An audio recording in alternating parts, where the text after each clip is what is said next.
ang katotohanan at ang pag-ibig.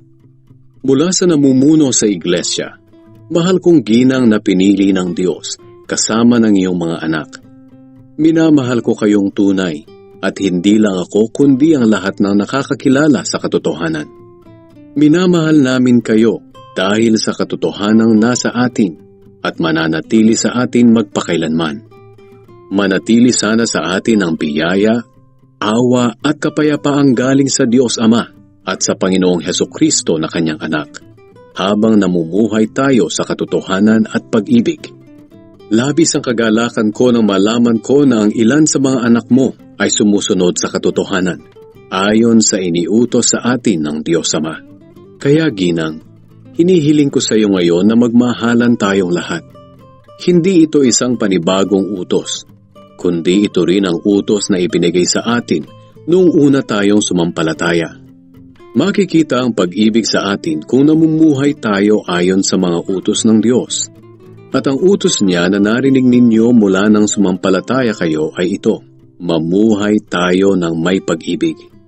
Mahalaga ito dahil marami nang nagkalat na manlilinlang sa mundo. Ito ang mga taong hindi kumikilala na si Hesukristo ay naging tao. Sila'y mga manlilinlang at antikristo.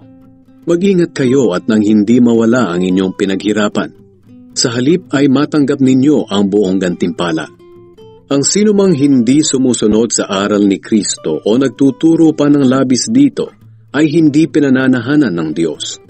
Ngunit ang sinumang sumusunod sa aral ni Kristo ay pinananahanan ng Ama at ng Anak. Kung may dumating man sa inyo na iba ang ipinangangaral tungkol kay Kristo, huwag niyo siyang tanggapin sa inyong tahanan, ni huwag niyo siyang batiin ng may pagpapala. Sapagkat ang sinumang bumati sa kanya ng ganoon ay nakikibahagi sa masasama niyang gawain.